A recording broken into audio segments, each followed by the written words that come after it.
बेजुबान बेगुनाह जानवर और पंछी को भक्षण, धर्म को ना जानना, धर्म से बाहर होकर जीना, वैश्यवृत्ति करना, विदेशी कल्चरों को अपनाना, अपने भारतीय संस्कृति को भूल जाना। आज देखो कई ब्राह्मण फूट फाट वाले वो कपड़ा, विदेशी कपड़े को वस्त्र को पहन रहे हैं, अपने भारतीय संस्कृति वस्त्र को छोड़ रहे हैं, स्वदेशी वस्त्र को। ख्याल की बात है ना। कई ब्राह्मण ब्राह्मणी को देखो अपने संस्कृति के अंदर नहीं है। क्या वो ब्राह्मण है जो अपनी संस्कृति स्वदेशी कपड़े को नहीं पहन रही है? और युवा को देख लो, जो ब्राह्मण युवा हैं, ब्राह्मण कुल में जन्म लिया है, उनको देखो। अरे भाई, जब कबीरदास जी ने कहा दिया, जब गीता जी में लिखा है, कबीरदास जी का ये जो दोहा है, जाति न पूछो साधु की पूछ लीजिए ज्ञान, मोल करो तलवार का पड़ा रहन दो म्यान। और जो गीता जी में लिखा है, चतुर बने माया सृष्टम गुण कर्म विभाग सा, तो कह दो ये, हाँ, तुमको तो गुण और कर्म से तो लेना देना नहीं है, तुमको तो बकठोटी से लेना है। भले ही धर्म के लिए मरे ना मरे, पर ठक रहे हैं ब्राह्मण के नाम पर, भगवान के नाम पर, कथा के नाम पर, वो ठीक है। उतने ब्राह्मण होकर, कथावाचक होकर कसाई खाना को बंद नहीं करवा पा रहे हैं। बड़े बड़े फैक्ट्री हैं, वहाँ पर बीफ का निर्यात वो तो बंद नहीं करवा पा रहे हैं। यही खिलाफत के कारण, तुम ब्राह्मण है ये नहीं कर सकता, तुम क्षत्रिय है वो नहीं कर सकता, तुम शूद्र है वो नहीं कर सकता, तो वैश्य है वो नहीं कर सकता। मिलावटी है ही नहीं, मिलाप तो है ही नहीं, एकता तो है ही नहीं, संगठन तो है ही नहीं। तो इसी का मौका का फायदा उठाकर वो क्या कहता है, क्रिश्चियन लोग, ईसाई, इनको फुसलाकर, बाला फुसलाकर वो अपने धर्म में शामिल कर लेता है। उधर से वो मियाँ भाईजान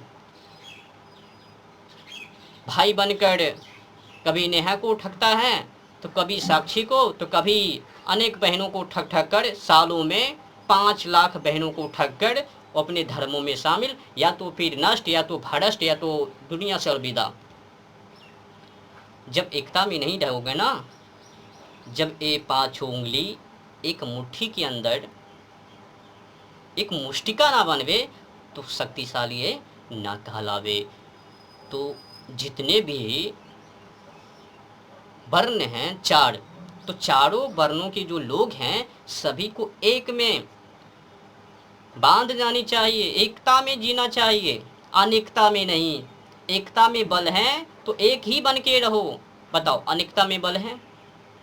अच्छा बताओ, अगर एक पौधे सुनसान जगह पर अकेले पड़ी हैं, अगर हवा तेज आंधी तूफान उठवे, तो को बताओ, वो जो अकेले पड़ी हैं उनको तो उखाड़ के फेंक भी या ना? जो पौधे नीचे ना मुड़वे, नीचे ना झुकवे, तो बताओ आंधी तूफान उनको तोड़वे या ना तोड़वे? खेद की बात है, ब्राह्मण आज तो मांस मदिरा भोग विलास, जो अधिक ब्राह्मण होकर, कथावाचक होकर, इसलिए मैंने सहस्त्र क्रांतिकारी का वो चुनाव किया है, मैं राष्ट्रवादी का वो चुनाव किया है, उससे निकल गया। मैं सोचा मैं तो कुशवाहा हूँ, अगर मैं उस मार्ग पे जाऊँगा तो ये सब हिले फिलने हैं, केवल बोलने के लिए हैं, कर्म के करके दिखाने में तो है ही नहीं। राष्ट्रवादी बनने से ही फायदा है, राष्ट्र के लिए मरो, मरना तो सभी को है, एक ना एक दिन चारों कोने चित हो जावे। जब मरना ही है तो राष्ट्र के लिए, मातृभूमि के लिए, धर्म के लिए, गौ माता के लिए अपने प्राणों को उसी में समर्पित कर दो। अब जो हो बे सो जाने, लेकिन एक कथावाचक बनकर, ब्राह्मण होकर, धर्मों के लिए, राष्ट्रों के लिए, गौ माता के लिए कुछ ना करना, अपनी परंपरा रीति रिवाज को पुनः नहीं लौटाना, गुरुकुलम को नहीं लौटाना, तो बताओ ना, खेद का बात है ना। इसलिए मैं कहता हूँ, ब्राह्मण छोड़ो, पहले मानव बनो, मनुष्य बनो, राष्ट्रवादी बनो, धर्म को रक्षा करो, गौ माता को रक्षा करो, गौ को बचाओ। जलवायु और ओजोन परत की वो दशा देख रहे हो, जानवर पंछी को बचाओ, पेड़ पौधों को बचाओ, यही है सच्ची भक्ति। रक्षा करना ही, धर्म को बचाना ही, माने कि मानवता को बचाना ही इंसान के लिए परम धर्म है। तो रक्षा करना क्या, नहीं नहीं किसी को मदद कर दो, गरीब को शादी कर दो, उससे तो और बर्बादी है। जनसंख्या बढ़वे तो अधिक गौ माता की जबा होवे, अधिक जानवर पंछी को खावे। तो हम लोगों को क्या करना है, जानवर पंछी को रक्षा करना है। उससे 25% जलवायु और ओजोन परत के ऊपर पहाड़ हैं। तो हम लोगों को क्या करना है, सबसे पहले गौ माता को तो रक्षा करना ही है, साथ साथ में जीव जंतु पशु पक्षी को भी रक्षा करना है जहाँ तक हो सके, और पेड़ पौधों को भी बचाना है। दुनिया को हरी भरी में रंग देना है। पर ये नहीं करना है कथा व्यास पर बैठ जावे, भगवान एक किया, श्याम चूड़ी बेचने आया, चूड़ी बेचकर यहाँ से निकल पड़ा। कई कथावाचकों ने एक गाना को व्यास गद्दी पर से प्रस्तुत किया, लेडीसों ने, कथावाचिकाओं ने। श्याम चूड़ी बेचने आया, समझो एक ब्राह्मणी होकर श्याम चूड़ी बेचने आया। मतलब कृष्ण जी जो हैं भगवान, अब कई लोग कहावे कि नहीं ये तो बस ऐसे ही बकठोटी। अब समझो श्याम चूड़ी बेचने आया, भगवान को क्या कह दिया, श्याम चूड़ी बेचने आया। पापियों को अंत करने के लिए नहीं, धर्म को स्थापित करने के लिए नहीं, मतलब श्याम चूड़ी बेचने के लिए आया। लड्डू गोपाल से मतलब है, इन लोगों को लड्डू गोपाल से मतलब है ना, यदा यदा ही धर्मस्य से तो मतलब नहीं है, सुदर्शन चक्र से। क्या कहूं, बोलते बोलते मैं थक गया। मेरे को तो राष्ट्र चाहिए, धर्म चाहिए, संस्कृति चाहिए। जो ब्राह्मण है उन्हीं को तो देख लो ना, स्वदेशी कपड़े को छोड़कर विदेशी कल्चर को, विदेशी कपड़े को पहने, जीन्स पैंट, छोटी छोटी कपड़े, छोटी छोटी वो ऊपर के कपड़े, छोटी छोटी नीचे के कपड़े। अपनी भारतीय संस्कृति को लात मार दी ब्राह्मणी ने, ब्राह्मणों ने, यहाँ के युवा पीढ़ियों ने, युवतियों ने, पुरुषों ने, महिलाओं ने। अपनी भारतीय संस्कृति के अंदर है ही कहाँ, 99% फैल है भारतीय संस्कृति से। दुख की बात है।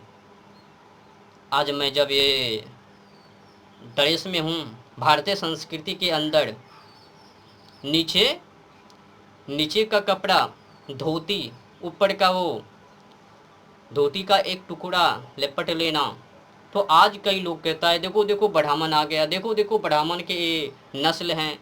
दुख है, मैं सबको बता दिया, मैं ब्राह्मण नहीं, राष्ट्रवादी, सबसे पहले मानव। तो मानव होने के नाते पहला कर्तव्य, दायित्व, राष्ट्र को बचाना,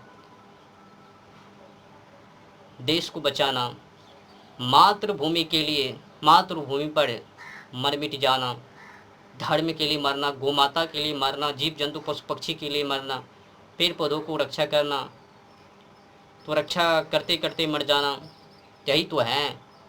पर केवल बकठोटी करते करते मर जाना महापाप है।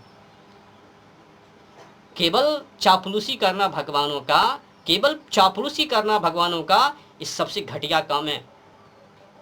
भगवान के लिए कुछ करो। भगवान ने जो उपदेश की मानवों को, वो काम करो। केवल भगवानों का चापलूसी, चाटुताकार बनना, ये महामूर्खता है। बहुत भारी नुकसान होवे हिंदुओं को। आज तो कुछ भी नहीं है, अनेक बमपंथी निकल चुकी है ना सनातन धर्मों से। 300 से अधिक आज कास्ट हैं, समुदाय हैं, बमपंथी हैं। समझो आने वाले समय में कितने बमपंथी निकलवे। एक समय में केवल सनातनी ही, आज देख लो 300 से अधिक बमपंथी हैं। और ये 300 जो बमपंथी हैं ये हिंदू से ही हैं। आज अनेक बन गए हैं। ये हिंदुओं पर भारी पड़वे, हिंदुओं को खंडन कर देवे। ये आज कई जो ब्राह्मण लोग हैं ना, कह रहे हैं उतने लोग कुछ नहीं किया, लेकिन जो कुछ नहीं किया, कास्ट तो देख लो ना, ब्राह्मण में तो ही जिया ना, ब्राह्मण से एक अलग तो एक कास्ट को तो बनाया नहीं, समुदाय को तो बनाया नहीं। कहता रावण नहीं खत्म कर पाया धर्म को, कंस ने नहीं धर्म को खत्म कर पाया। क्या वो ईसाई, क्या वो मुसलमान? आज तो ईसाई है, मुसलमान हैं, जैन हैं, बौद्ध हैं, अनेक हैं समुदाय वामपंथी। रावण क्या कर रहा था? वो अपना नामों का वो वर्चस्व, ये तो रावण ने अलग समुदाय तो नहीं बनाया, या तो अलग समुदाय हैं। ये जो जितने भी चाटुताकार हैं, चापलूसी, इनको समझा देना। एक ना एक दिन अगर ना ये सुधरवे, सालों में 5 लाख अभी हिंदू बहना खिसक रही हैं, या तो मुसलमानों में शामिल हो रही है, या तो दुनिया से अलविदा हो रही है। पता नहीं किस किस संकटों से आज हिंदू बहन वो नष्ट हो रही है, और हिंदुओं को पता नहीं है कि हमारी बहना कहाँ जा रही है, किस मुसलमानों के पास जा रही है। और हमारे जो पुरुष हैं, युवा हैं, युवती हैं, ये सब किस समुदाय में शामिल हो रही है? कोई जैन में, तो कोई बौद्ध में, कोई मुसलमानों में, कोई ईसाई में, पता नहीं किस किस समुदाय में शामिल। तो बताओ, अगर यही सिलसिला आगे तक तो हिंदू कहाँ जावे? आज तो कुछ ही देशों में हिंदू हैं, बांग्लादेश में देख लो हिंदुओं की क्या दशा, अपने ही देश बंगाल में देख लो, पड़ोसी देश पाकिस्तान में देख लो हिंदुओं की क्या दशा। ज़बरदस्ती हिंदुओं को सिग्नेचर करवाकर शादी करता है, उनके साथ रेप, गलत व्यवहार। बांग्लादेश में तो देख ही लिया, पाकिस्तान में तो देख ही लिया, बगल ही अपने ही भारत के अंदर एक राज्य बंगाल में देख लिया ना, मुर्शिदाबाद। ये हिंदुओं को भाईचारा निभाना है काफिरों के साथ। वो मुसलमान कभी काफिर और हिंदू कभी उनको भाईजान।